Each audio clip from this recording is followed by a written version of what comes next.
Hello, my name is Sadek Crawford, and I will be doing social emotional support seeking.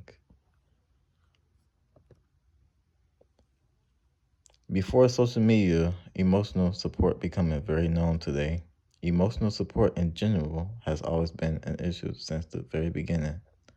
Boys took more effect of not having that emotional support in general, while girls, women, always had it and took more advantage of it as years went on and currently today. Emotional support started from passed down generations. It all started in the colonial era. Just from the start, which took place in the 1600s, from two parenting households. Dads were child developers. Women's labor derived only from homemaking. All they did was cook, clean, make clothes, nurse their family, make products that could be sold, and took care of animals within their farm. Even though women gave birth to the child, they could not discipline. This was shown in the old sitcom called Little House on the Prairie. In the episodes, the house has a big room where everything is together, and it showed what the wife was doing in her working environment. The dad helps his kids with schoolwork and disciplined his children.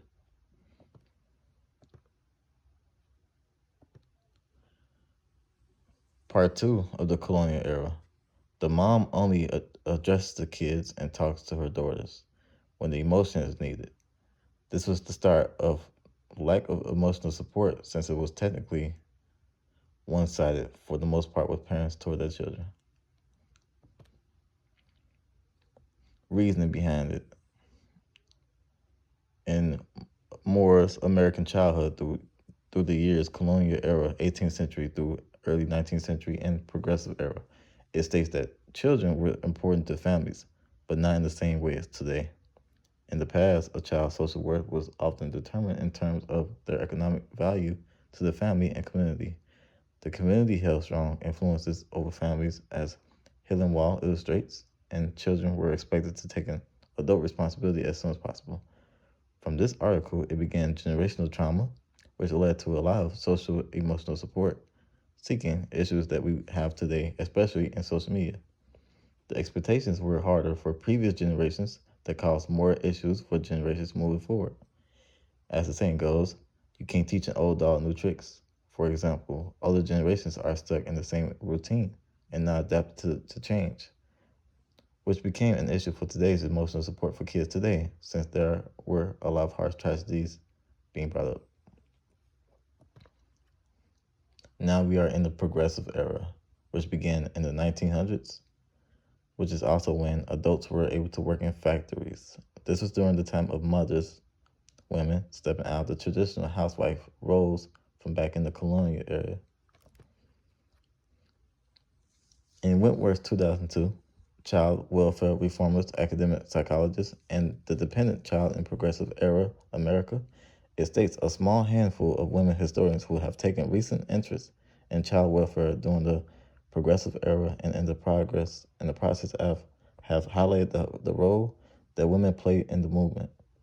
Linking the child's welfare movement with women's changing role in the 20th century, it was hard to deny the conditions that children labored under in factories and fields, the crowded tenements that produced a host of dangers to their health, rigid asylums where many needy children were sent, or the harsh, punitive system of justice to which children of all ages were subjected.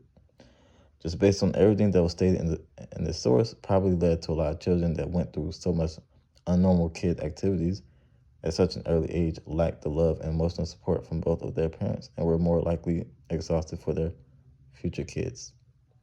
Some or most of those kids probably grew up and felt like it was okay not to be there for their kids in an emotional way because of how they were brought up, sadly, or worse, which could possibly lead to making our grandparents work as much as they did just because they thought it was okay to do so. It was a lot of tough love in previous generations that caused many kids needing therapy or running to social media for validation, for attention. Now we are in the baby boomers. During the years of 1946 to 1964, This was the time of the baby boomers, which was one of the key reasons behind our failed generations today. The baby boomers heavily influenced our parents. Generation X, 1965 to 1980, either negatively or positively, and that really falls on your ethnic group. From my own personal experience, from speaking to one of my close friends, as she explained to me, she stated that it negatively impacted the way her mother mentored and raised her due to the inability to foster care for her child. Her grandmother started a cycle of trauma that carried over to her mother adolescence. In most impactful parts of early development, her grandmother was unable to be the stability and emotional support for her mother needed to become a successful adult. This this caused her mother to seek negative attention to feel a sense of self-worth, causing her to make bad decisions. These decisions led to teen pregnancy and the inability to finish school. All the trauma she endured from her previous generation was then carried over to the children she had. This generational trauma then led to her losing her children because of her unwillingness to be the emotional stability for her and her siblings needed. This caused her to have to grow up at a young age and learn hard lessons on her own.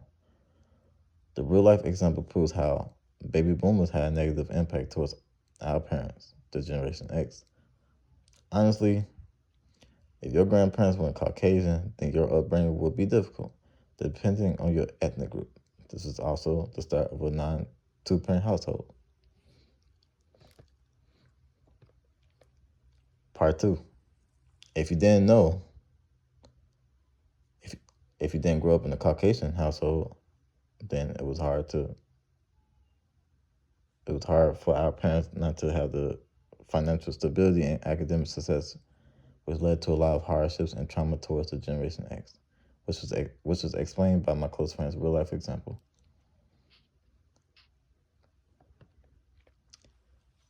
Evidence from POOM 2013, parental emotional support during emergent adulthood and baby boomers' well-being in my midlife. It states parental emotional support is associated with academic success and emotional well-being in adolescence. Grandparents tend to be more strict than our own actual parents due to their upbringing. Baby boomers were harder toward our parents with their education because they ultimately want our parents to do better than them. But it obviously had a negative effect on them emotionally. I can say today that our grandparents made the trauma a lot worse towards our own parents, which caused issues for millennials, Gen Z, and currently. How does everything connect to the topic? Due to how Gen X were brought up wrongfully by our grandparents, for example, my mother didn't grow up with her parents due to their passing at an early age, which led to her not having any parental figures, which also contributes to her not seeing a happy and stable household. This led to having an unsettling household where mothers would choose their significant other over their own children. As mentioned before by my close friend, her mom lost her siblings.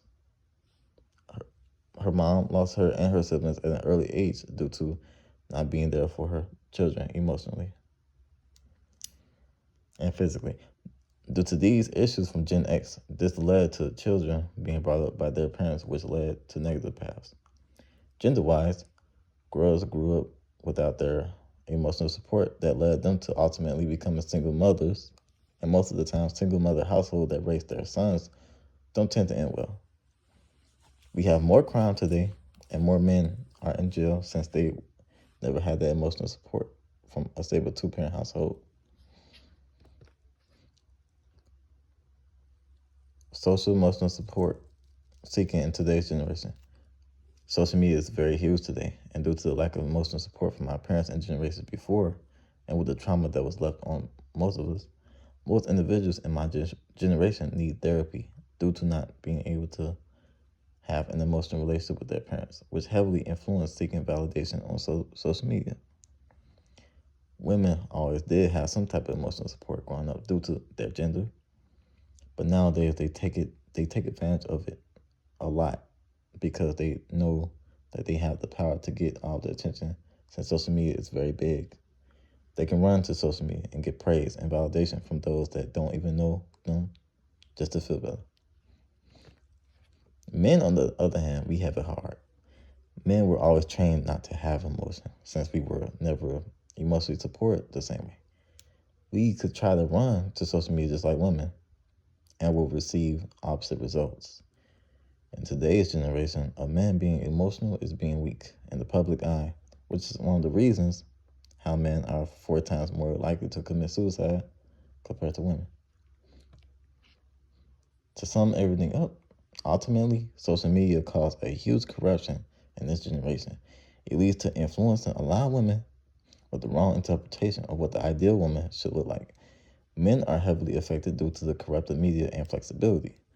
Due to the open world of social media, women have a lot of options, which make it more difficult for men to date since women's expectations are too high. Having a lot of easy access to communicate with others tend to boost a lot of women's egos to make them still feel like they're the prize, just because they know that so many men will give them the opportunity for anything, and that could be for any reason. That is not the same for men at all. In today's generation, women don't have to work hard anymore, while men have to work even harder to stand out from the 100 unread messages in the latest direct message. And then these are all the citations. That's it.